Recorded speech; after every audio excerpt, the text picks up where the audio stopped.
नमस्कार, मेरा नाम है ब्यूटी गिरी। आज हम बात करेंगे लद्दाख पर और बिंदुवार तरीके से समझेंगे कि जिम्मेदार कौन है, सरकार या सोनम वांगचुक, जिन्होंने सेना के लिए सोलर टेंट बनाकर दिए, जिन्हें देश का हीरो माना जाता है, जिनके जीवन पर बनी आमिर खान की थ्री इडियट्स मूवी लोगों को इंस्पायर करती है। दूसरा ये कि आखिर हिंसा भड़की कैसे, और तीसरा कि इस घटना से चाइना और पाकिस्तान में क्या मैसेज जाएगा, और चौथा कि बिहार को इस घटना से क्या सीख लेनी चाहिए। पहले मुख्य मुद्दा यही है कि इसका जिम्मेदार कौन है, सरकार या सोनम वांगचुक। सोनम वांगचुक जो देश के लिए हीरो माने जाते हैं, जो सेना के लिए सोलर टेंट बनाकर देते हैं, जहां ठंडे इलाकों में गलवान घाटी में सेना के लिए सोलर टेंट बनाकर देते हैं। लद्दाख के लिए आइस स्तूपा, जो पानी के लिए संघर्ष वहां के जो लोग करते हैं उसके लिए वो आइस स्तूपा देते हैं, वो उस व्यक्ति को आज देशद्रोह की धारा के साथ गिरफ्तार कर लिया गया है और इन सारे मामलों का जिम्मेदार उसे ठहरा दिया गया है। उस पर कई सारे आरोप भी लगे हैं फंडिंग के, चाइना से फंडिंग के। हालांकि उसकी जवाबदेही उनकी बनती है, उनको देनी भी चाहिए और अब तक गिरफ्तारी के बाद उनको देनी ही पड़ेगी। लेकिन असल जिम्मेदार कौन है? पहली बात तो ये, जिसका जिक्र हो रहा है बार बार, 10 सितंबर से सोनम वांगचुक भूख हड़ताल पर बैठे थे, उनके साथ कई लोग बैठे हुए थे और 23 सितंबर को ये सारा कुछ मामला बिगड़ा है। तो ये मैं आपको बता दूं कि ये प्रोटेस्ट 10-12 दिनों का नहीं है। याद कीजिए, पिछले साल भी 21 दिनों के फास्ट पर सोनम वांगचुक बैठे हुए थे और तब भी उनकी मांगे यही थी जो अब है, और ये मांगे पिछले 5 सालों से लगातार चली आ रही है। पिछले 5 सालों से पूरे लद्दाख के लोग इन्हीं मांगों के साथ संघर्ष कर रहे हैं। मांगे ये है कि उन्हें लद्दाख को स्टेटस हुड दिया जाए, स्टेट का जो है स्टेटस दिया जाए, 6वीं अनुसूची में उन्हें दर्ज किया जाए, वहां पर बेरोजगारी जो दर बढ़ रहा है उसके लिए आरक्षण दिए जाए, साथ में संसद में जो है उन्हें ज्यादा सीटें दी जाए ताकि उनका जो है वर्चस्व बढ़े, वहां तक की बातें जो है ज्यादा उठाई जाए, ज्यादा बात हो। इन तमाम चीजों के साथ इसमें इन 4 मांगों में से जो मुख्य 2 मांगे हैं उस पर तो सरकार बात कर रही है। 2 मांगे हैं जिस पर सरकार बात ही नहीं करना चाहती फिलहाल के लिए। वो ये कि राज्य को स्टेटस दिया जाए, राज्य का स्टेटस दिया जाए लद्दाख को, इस पर सरकार बात नहीं करना चाहती। 6वीं अनुसूची पर सरकार बात नहीं करना चाहती। अब सबसे बड़ी समस्या ये है कि जिस 6वीं अनुसूची पर सरकार बात ही नहीं करना चाहती, उसी 6वीं अनुसूची में शामिल करने के लिए बीजेपी ने अपनी मैनिफेस्टो में लिखित में जारी किया था कि सरकार बनने के बाद वो 6वीं अनुसूची में लद्दाख को डाल देंगे।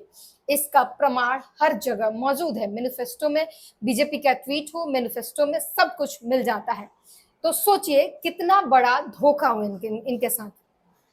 इस धोखे से ये परेशान और 5 सालों से लगातार मांग कर रहे हैं और लगातार अपनी मांगों को लेकर शांतिपूर्ण ढंग से प्रदर्शन कर रहे हैं।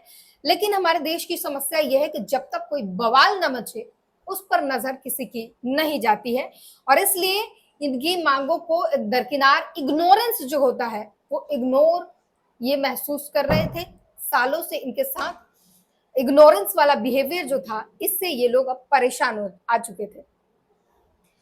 इसके बाद इसलिए मैंने कहा कि जिम्मेदार कौन है ये समझना जरूरी है। सोनम वांगचुक पर बहुत सारे आरोप भी लगे, गिरफ्तारी के बाद उनको जवाब देना ही होगा और देना भी चाहिए। अब बात कर लेते हैं हिंसा का मुख्य कारण क्या हुआ। पहले ही मैंने बताया कि किस तरीके से ये 5 सालों से इन्हें इग्नोर किया जा रहा है और उसका गुस्सा इनके अंदर भरा हुआ था।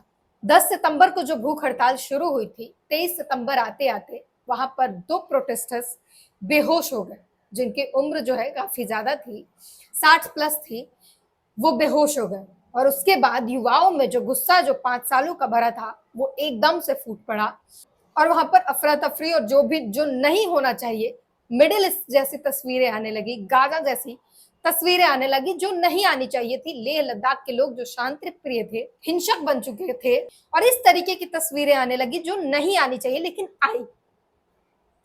तो ये कहीं ना कहीं 5 सालों से जो इग्नोरेंस का जो गुस्सा था वो भरा हुआ था और वो जो बेहोश होने के बाद जो हताशा था वो एकदम से गुस्सा फूट कर निकला। अब इसका असर जो है पाकिस्तान और चाइना पर किस तरीके से जाएगा, क्या मैसेज आएगा, इस पर भी अगर हम देखें तो भारत के जो बॉर्डर देश है, पड़ोसी देश है, पहले श्रीलंका, उसके बाद बांग्लादेश, उसके बाद नेपाल में जिस तरीके से तख्ता पलट हुआ, एकदम से क्रांति आई और तख्ता पलट हुआ, क्योंकि इसमें विदेशी शक्तियां इन्वॉल्व हैं। चाइना जैसे देश, पाकिस्तान जैसे देश जो ताक में बैठे हैं हमारी सरकार की गलतियां निकालने के लिए, वो इंतजार कर रहे हैं कि हाँ भाई तुम रुलाओ और हम कंधा देने के लिए तैयार हैं। तो ऐसे में आप स्टेट का स्टेटस नहीं दे सकते क्योंकि वो बॉर्डर इलाके हैं और ये जरूरी भी है, नहीं दिया जा सकता। वहां पर केंद्र का हस्तक्षेप जरूरी है बॉर्डर इलाकों में, क्योंकि इंटरनेशनल बॉर्डर होते हैं और देश को सुरक्षित रखने के लिए केंद्र का वहां पर क्या बॉर्डर को सुरक्षित रखने के लिए वहां पर आप वहां के लोगों को कंप्लीटली इग्नोर करके सब कुछ ठीक रख सकते हैं? नहीं हो सकता। अगर आप बॉर्डर को सुरक्षित रखना चाहते हैं तो रखिए, उसमें कोई मना नहीं करता, पर वहां के लोगों की जो समस्याएं हैं उस पर भी तो ध्यान देना होगा ना। और अगर आप नहीं दीजिएगा तो वो फिर बगावत करेंगे, कब तक इंतजार करते रहेंगे, और बगावत करेंगे फिर बाहर के देशों को मौका मिल जाएगा उनके जख्म पर मरहम लगाने का, और फिर आपकी जनता आपके खिलाफ विद्रोह करेगी। और सोनम वांगचुक जिन्होंने जेनजी का इस्तेमाल किया, वो कहते भी हैं कि हाँ गलत मैंने शब्द इस्तेमाल कर दिया, वो गलती से हो गई। लेकिन सोचिए जेनजी शब्द से अब कितना डर लग रहा है। नेपाल में जेनजी ने जो किया वो सरकारों के, क्योंकि सरकारें वहां की भ्रष्टाचार के खिलाफ उन्होंने आवाज उठाई। उसके बाद देखा गया कि जेनजी ने अपने देश को रिपेयर भी किया, उन्होंने जाकर तमाम उन टूटी फूटी चीजों को रिपेयर कर रहे थे। तो अब सोचिए कितना डर है जेनजी से कि आप जेनजी शब्द का इस्तेमाल तक नहीं कर सकते।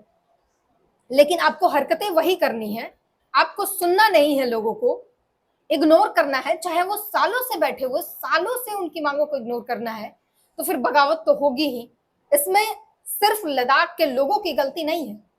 सरकार एक तो जो वादा करती है, अपने मैनिफेस्टो में दिए हुए वादों पर बात नहीं करना चाहती है, इस तरीके का धोखा दिया जाता है, सालों से उनको इग्नोर किया जाता है, तो इंसान गुस्से में भरता है। और इसीलिए सरकार को चाहिए कि बॉर्डर वाले इलाकों पर, बॉर्डर पर सुरक्षा के साथ साथ उन लोगों से भी बातचीत करें, उनकी समस्याएं भी जाने और उनका समाधान करने की भी कोशिश की जानी चाहिए और करना चाहिए, वरना स्थिति कुछ भी हो सकती है और डरावना और भयावह हो सकता है। आखिर में बिहार को इससे क्या सीख लेनी चाहिए? बिहार वालों को मैं यही कहूंगी कि लद्दाख से देख लो, मैनिफेस्टो में जो लिख के दिया था वो उस पर अब सरकार बात तक नहीं करना चाहती। अगर आपको लगता है कि धर्म और जाति के चक्कर में आप वोट देते हो, अभी की स्थिति आप देख लो, एनडीए की सरकार है, नीतीश कुमार जो सुशासन बाबू के लिए जाने जाते थे, एनडीए के साथ ही सरकार में, अब एनडीए की सरकार में है, इस हद तक हत्याएं हो रही हैं और इस हद तक क्राइम रेट बढ़ चुका है कि इंसान को घर से बाहर निकलते हुए डर लग रहा है। अंधेरा होते ही कब किसको कौन मार देगा, कब, और आरोपी पकड़े तक नहीं जा रहे हैं, इस लेवल का क्राइम रेट बढ़ा हुआ है। अगर आप इसी सरकार को फिर से जिताते हैं तो क्या आपको लगता है कि ये क्राइम रेट घटने वाला है? दूसरी चीज, आरजेडी की रैलियों में आप गए हो कभी? खासकर लड़कियां, वहां की हुड़दंगई देखी है कभी? आरजेडी की रैलियों में, सिर्फ रैलियों में जिस तरीके की हुड़दंगई, दंगई और जिस तरीके की तस्वीरें देखने को मिलती है, मैंने वो महसूस किया है क्योंकि मेरे साथ हुआ भी है। तो ये मैं पर्सनल एक्सपीरियंस बता रही हूँ। वो पार्टी अगर सरकार में आ जाती है तो पूरे राज्य में किस तरीके की हुड़दंगई मचेगी, इसे आप भली भांति इमेजिन कर सकते हैं, भली भांति वाकिफ भी हैं, अपने आसपास की चीजों को देखें तो समझ आ जाएगा। इसलिए अगर आपको धर्म और जाति पर ही वोट करना है तो फिर भगवान भरोसे है ये राज्य, और भगवान भरोसे आपकी जान, आपकी प्रॉपर्टी, आपकी संपत्ति, सब कुछ भगवान भरोसे है। मैं सिर्फ ये कह रही हूं कि इस बार चुनाव कीजिए सोच समझ के, अपने मुद्दों पर, अपने बच्चों के मुद्दों पर, शिक्षा के मुद्दों पर, पलायन के मुद्दों पर, ना कि जाति और धर्म के मुद्दों पर, 5 किलो राशन के मुद्दों पर और कौन कितना पैसा दे रहा उसके मुद्दे पर। 5 साल के बाद फिर चुनाव आएगा और अगर नहीं बेहतर हुआ तो आपके पास बदलने का फिर से ऑप्शन होगा। लेकिन अगर फिर से वही घिसी पिटी लोगों को, वही घिसे पिटे चेहरे लाते रहें तो फिर कुछ बदलने वाला नहीं है और सब कुछ फिर भगवान भरोसे है। और ये सरकारें कितनी सुनती है और अपने किए हुए वादों को किस तरीके से निभाती है, ये लद्दाख आज एग्जाम्पल है। जो शांति प्रिय लोग सबसे ज्यादा शांति के नाम पर जाने जाते थे, वही आज हिंसक हो गए हैं, वही आज जलाने लगे, ऑफिस जलाने लगे हैं, उन पर देशद्रोह के मुकदमे लगने लगे हैं। तो जरा सोचिए बिहार जैसे राज्य में क्या होगा।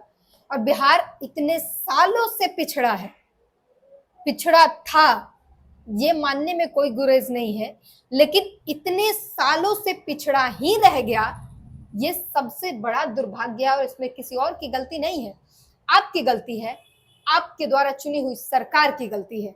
और अगर फिर से आपने वही गलती की तो फिर आपको ही भुगतना है। आप देख लीजिए क्या करना है।